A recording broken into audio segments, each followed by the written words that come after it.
तो friends, STT परीक्षा आज से स्टार्ट हो रही है। अभ्यर्थियों को आधा घंटा पहले तक प्रवेश मिलेगा। जूता मोजा पहनने पर पाबंदी है। पेंसिल और बॉल पेन लेकर ही करेंगे केंद्र में प्रवेश। तो बिहार बोर्ड के द्वारा 2 पालियों में ये परीक्षा होनी है। पहली पाली में पेपर 1 और दूसरी पाली में पेपर 2। 46 विषयों की माध्यमिक शिक्षक पात्रता परीक्षा पहली बार एक साथ हो रही है।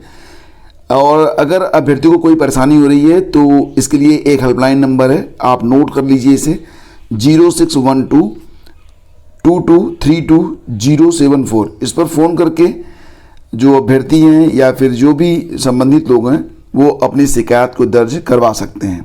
तो ये एक इम्पॉर्टेंट मोबाइल नंबर है। बायोमेट्रिक हाजिरी और अंगूठे का निशान भी लगेगा।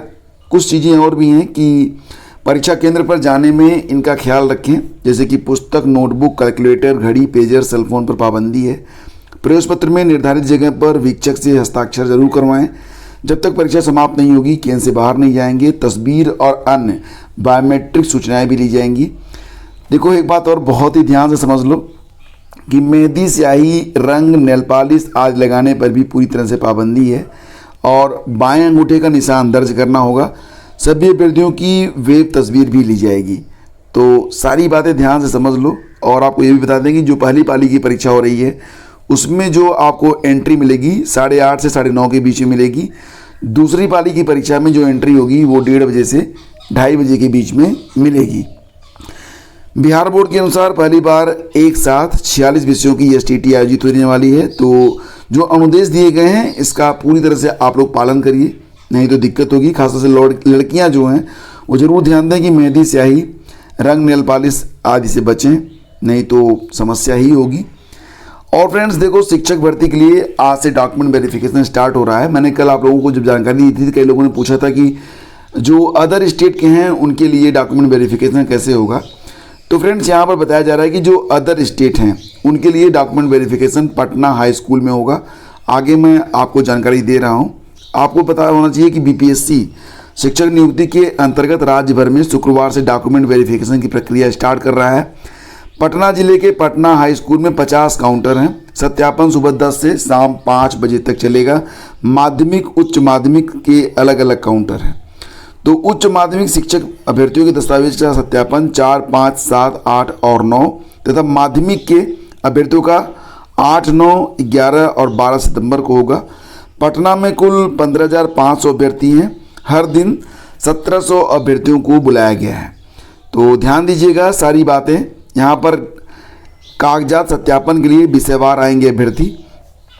सबसे पहले बात करते हैं अन्य राज्यों की। तो फ्रेंड्स, अन्य राज्यों के जो 3000 अभ्यर्थी हैं उनके लिए जो डॉक्यूमेंट वेरिफिकेशन की प्रक्रिया होगी वो कहाँ पर होगी, तो पटना हाई स्कूल में होगी। इनके लिए अलग काउंटर रहेगा। ये करीब 3000 के आसपास हैं, ये बात मानी जा रही है।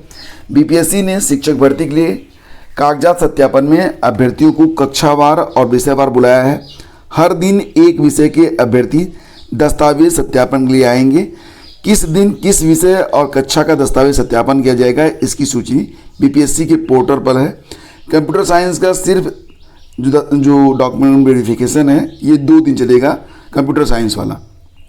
ये आप 11वीं और 12वीं का जो विषयवार दस्तावेज सत्यापन है वो आप देख सकते हैं पटना जिला के लिए। 4 सितंबर को क्या है पटना जिला के लिए देखिएगा इसको। अंग्रेजी, अर्थशास्त्र, इतिहास, एंटरप्रेन्योरशिप, उर्दू, अकाउंटेंसी, गणित, गृह विज्ञान, जंतु विज्ञान, प्राकृत, पाली, फारसी, बिजनेस स्टडी, भूगोल, दर्शन शास्त्र। 5 और 7 सितंबर को कंप्यूटर विज्ञान, 7 सितंबर को भौतिकी, मनोविज्ञान, 8 सितंबर को देख सकते हैं आप, 7 सितंबर को भौतिकी, मनोविज्ञान, रसायन है। 8 सितंबर को वनस्पति, राजनीति, संगीत, समाजशास्त्र, संस्कृत, हिंदी।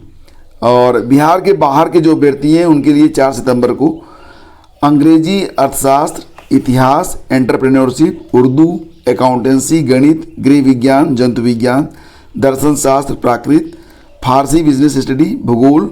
5 और 7 सितंबर को कंप्यूटर साइंस। 8 सितंबर को भौतिकी, मनोविज्ञान, रसायन, वनस्पति, राजनीति, संगीत। 9 सितंबर को समाजशास्त्र, संस्कृत और हिंदी।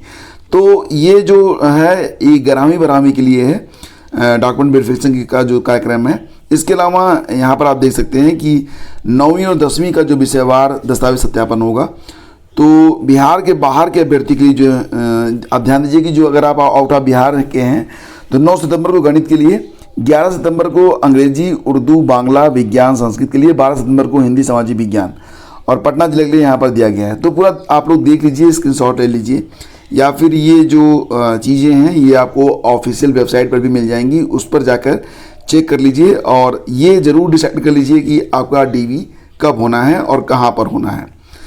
और बात करेंगे उत्तर प्रदेश के बारे में, तो उत्तर प्रदेश में भी अब वर्तमान में जो शिक्षक भर्ती से संबंधित नया आयोग है उसको राज्यपाल की मंजूरी मिल चुकी है और जल्द ही इसका गठन कर लिया जाएगा। और ये माना जा रहा है कि इसके बाद जो टीजीटी पीजीटी की वैकेंसी है और असिस्टेंट प्रोफेसर की वैकेंसी है उस पर अब बहुत ही तेज़ी से प्रक्रिया जो है वो आगे बढ़ेगी। टीजीटी पीजीटी में कुल 1017 पदों पर 1.5 साल पहले से जो आवेदन है लिए जा चुके हैं और टीजीटी पीजीटी में कुल 4163 पदों पर आवेदन की जो प्रक्रिया है वो भी मतलब आवेदन पूरा हो चुका है। एग्ज़ाम के बारे में बात हो रही है तो एग्ज़ाम नए आयोग के द्वारा होगा।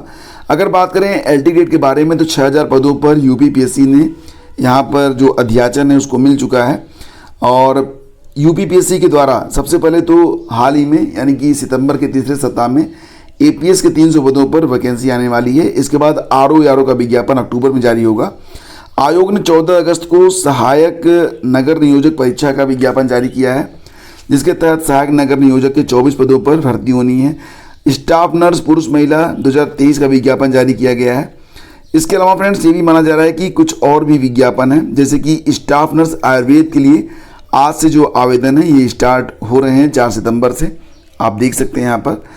तो यहाँ पर ये स्टाफ नर्स आयुर्वेद के लिए पद है, तो आप समझ रहे हैं कि इसमें जो भी लोग आवेदन करेंगे तो ये उनके लिए है जो विशेष योग्यता रखते होंगे स्टाफ नर्स आयुर्वेद के लिए। और इलाहाबाद विश्वविद्यालय को मिले 5 शिक्षक। तो इस प्रकार की जानकारी प्राप्त हो रही है, यानी कि निश्चित रूप से चुनावी वर्ष में आपको कई सारी नई भर्तियां देखने को मिलेंगी। एलटी ग्रेड, टीजीटी पीजीटी, नई टीजीटी पीजीटी, इसके अलावा आरओ एपीएस। हाँ, बीईओ के बारे में अभी कोई जानकारी प्राप्त नहीं हो रही है कि बीईओ के बारे में जो अध्याचन मिला था आयोग को उस पर क्या चल रहा है।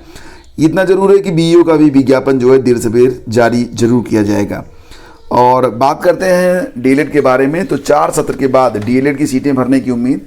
11 अगस्त को सुप्रीम कोर्ट का जब आदेश आया कि प्राइमरी के लिए सिर्फ डीएलएड ही एलिजिबल हैं और बीएड को एलिजिबल नहीं माना गया, तो उसके बाद वर्तमान में यानी कि यूपी में डीएलएड के लिए जो आवेदन की प्रक्रिया थी उसमें तेज़ी आई। कई बार से ऐसा हो रहा था कि यहाँ पर आवेदन करने के लिए अभ्यर्थी ही नहीं मिल रहे थे, लेकिन इस बार सीटें फुल होने वाली हैं। तो चलो कोई बात नहीं, किसी को फ़ायदा किसी को नुकसान होता ही रहता है। प्राथमिक स्कूलों की शिक्षक भर्ती से बीएड को बाहर करके सुप्रीम कोर्ट के फैसले के बाद अब डीएलएड में आवेदन की बाढ़ आ गई है। 31 अगस्त तक परीक्षा नियामक प्राधिकारी कार्यालय की वेबसाइट पर 5,09,000 अभ्यर्थियों ने ऑनलाइन रजिस्ट्रेशन किया है। इसके पहले आपने देखा होगा कि 1 लाख आवेदन भी नहीं हो पा रहे थे और अब 5 लाख आवेदन हुए हैं। तो मतलब अब नौकरी के लिए लोग कुछ भी करेंगे। यहाँ पर तो अनावश्यक लोग लड़ते हैं कि हम बीएड है, बीटीसी है। बेसिकली कोई भी अभ्यर्थी कोई भी कोर्स जब करता है तो उसका फोकस इस बात पर होता है कि वो कोर्स उसे रोज़गार दिला पाएगा या नहीं दिला पाएगा, और बस अपने रोज़गार के लिए, अपने पेट के लिए लड़ाई होती है और इसीलिए सब एक दूसरे के दुश्मन बने फिर रहे हैं, जो कि एक गलत बात है। कहीं ना कहीं इसमें सरकारें भी जिम्मेदार होती हैं कि इस प्रकार की लड़ाई जो अभ्यर्थी हैं उनके बीच स्टार्ट हो जाती है। एनीवे, ये दूसरे तरीके का मसला है। तो फ्रेंड्स, ये जो आज न्यूज़ अपडेट थी ये आपके सामने रहा। कोशिश करता हूँ कि आपको सिर्फ वही जानकारी मिले जो ऑथेंटिक हो। अनऑथेंटिक और जो होती ना स्क्रिप्टेड जानकारी वो मैं आपको नहीं देना चाहता। साथ ही साथ आपको बताना चाहेंगे कि करंट अफेयर के लिए आप लोग वीडियो का डिस्क्रिप्शन चेक कर सकते हैं, वहाँ पर आपको लिंक मिल जाएगा जिसमें आपको जनवरी से लेकर अब तक हर महीने का जो करंट अफेयर PDF है उसको डाउनलोड करने का ऑप्शन मिल जाएगा। Thank you so much.